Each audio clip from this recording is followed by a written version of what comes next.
Get your life back.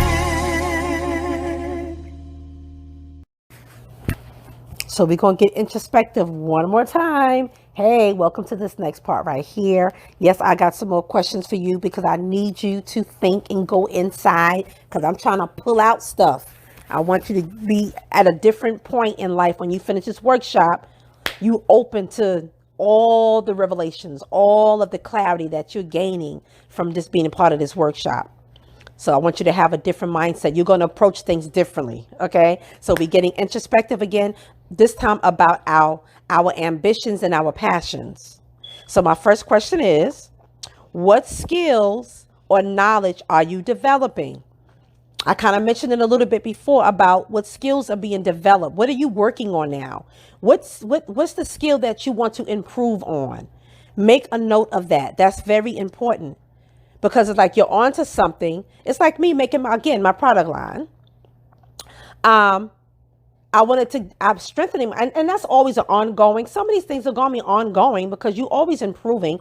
But I developed my skill of crafting and making my products, and how to do it better. And I'm learning how to mix and how to blend, what works together, what don't. So that comes with research and studying and reading and all of that.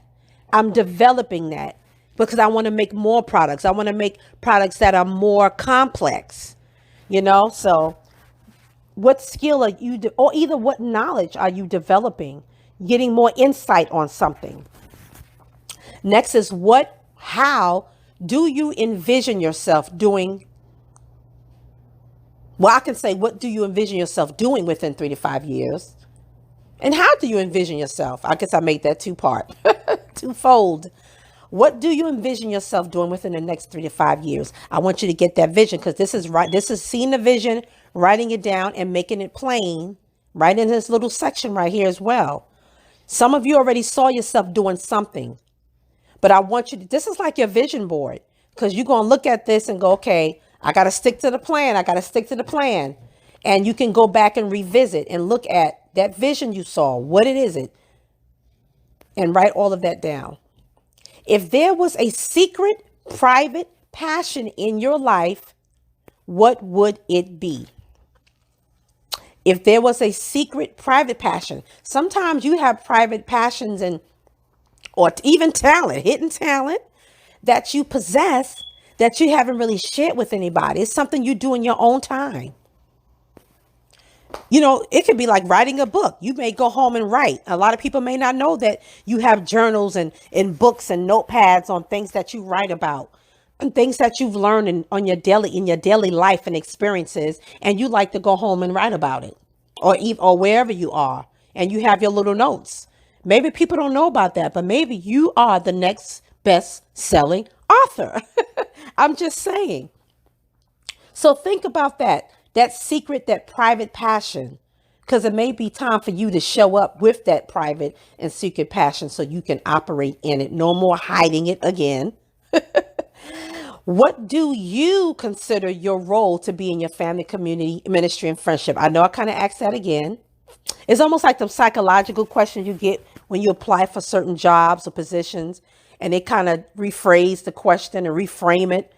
But it's almost asking you the same thing because they are trying to see, they're trying to find out more about you, the way you think, the way you critically think about things, your character, your personality traits. And so this is like that, if you haven't noticed that already, because I want you to really think about that. You play a role. You play a role, whether you know it or not, in your family, in your community, in ministry, and in your friendships. So now this is more focused on relationships. So the relationships that you have in your family, how you relate to everybody. Look at that.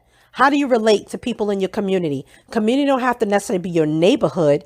It could be whatever environment you spend a lot of time in, that you interact in. That's your community. Like this workshop is a community right now.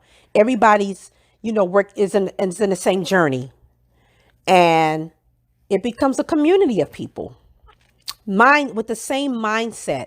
Well, not necessarily mindset, but like-mindedness. So we're like-minded to a degree, in this community, even though we may have different purposes and different passions, but we are all on the same page right now and on a certain level.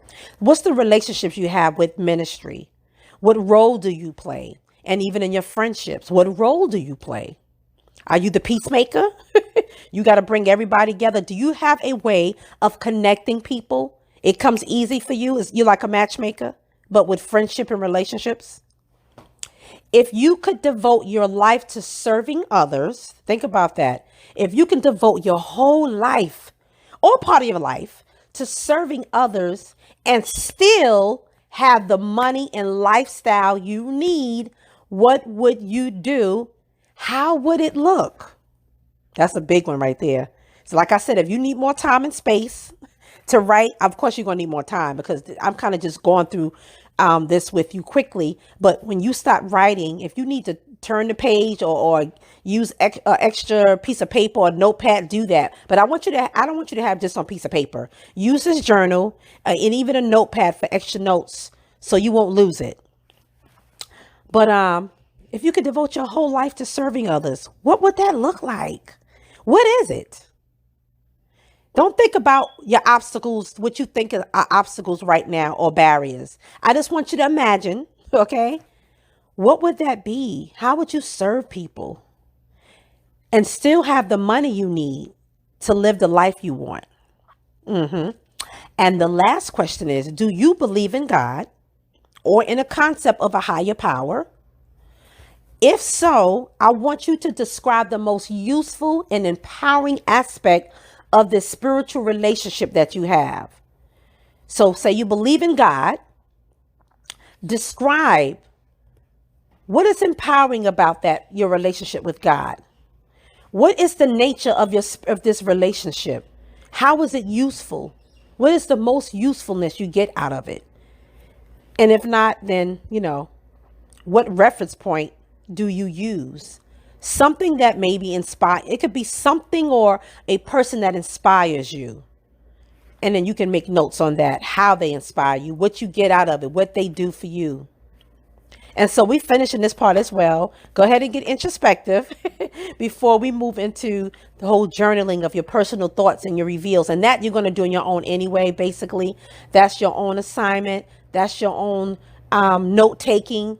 Your thoughts, everything you're getting out of this, you have your thoughts about it as well. So you won't lose it. Sometimes, you can get all this information and you don't want to forget stuff. So this is an area you can also jot down. The next session, you'll see a sheet that says journal your personal thoughts, reveals, and connections. You can use it to take notes, so you won't lose your train of thought and where you were thinking when I was speaking, because that happens a lot, right? Somebody's speaking something like, oh my gosh, I don't want to lose what I'm getting out of this. So you can write that down. And I will see you in the next segment. Let's talk existential for a moment. So this is an existential moment. Sometimes we experience an existential moment, which is basically feeling a sense of emptiness, not knowing why we're here, a sense of dissatisfaction, being totally bored with our lives, feeling detached from things, from people, and even feeling a sense of displacement, which I even experienced myself, because sometimes it happens when you move to a new place, a new position. You're no longer engaging or interacting in the same familiar places or with the same people. You've gone through maybe a divorce. And so you feel displaced. You don't feel connected. You don't feel a part of. So I, as a life coach, a mental health professional, and a pastoral counselor, I really try to connect and relate to my clients' unfulfilled needs area and even their potential, though. I like to help people see their potential, as you know, by being a part of this workshop. And I try to teach them how to redirect their energy and their focus to best fulfill their needs and reach their potential and living on purpose. So it takes all of that to actually live in your purpose and on purpose. And I encourage them to concentrate on key scriptures, because I am faith-based, I'm Christian-based. So scriptures play a big part of our lives to govern our lives, to order our steps, to give us directives, to consult, to refer to. So I encourage them to concentrate scriptures that are relative to where they are, where they're going. So it facilitates the changes in their lives, these transitions that we go through, and even the goals that we accomplish as they rely fully on God to fulfill every need. So I hope this workshop, I hope this journal as well acts as a catalyst to help facilitate your own endeavors so that you can live in and on your purpose. Get your life back. Get your life back.